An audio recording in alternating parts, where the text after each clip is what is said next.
ମୁଁ ବିକ୍ରମ କେଶରୀ ଚମ୍ପତି आज चिंता चेतना कार्यक्रम आपण स्वागत करुच्ची एडवोकेट खोर्धा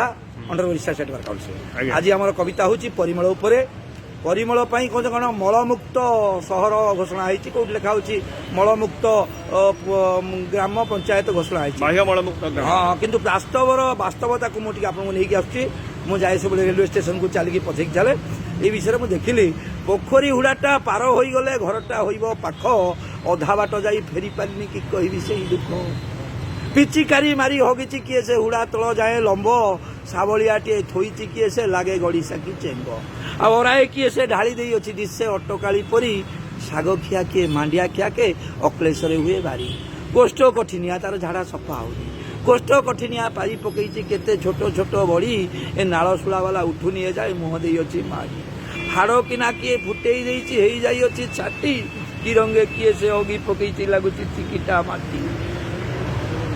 बुले बुले हगिची किए से जिलापी छाणिला परी पेट गरमिया हगी पकई फेण बज बज करी खरा खाई कार बकल बांधी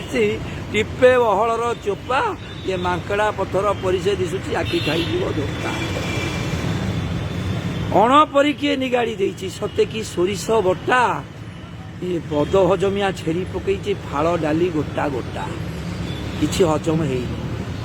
देउलिया किरी हगिची किए से थाक परे थाक खंजी ये मूला कांजी खिया हुड़ारे बुणी बाईगण भेंडी मंजी हुड़ा टूरिज्म कर हे नवीन आसंतु विदेशी जन गोपा दिह करे देखी से नथिबे एमिति एग्जिबिशन कोठे टिके पाद पकईबी दिशु नाई मते बुद्धि रह कौ दिन हाबुड़े पड़ू से पाइकेला हगा बोझी पत्थर भाविकी गोड़ पकईली गोड़ हो गला साड़ू ये जो बाड़ी खाई पदारे हगिब तुम मल द्वारे पोक पड़ू तुम मल द्वारे पोक पड़ू। धन्यवाद।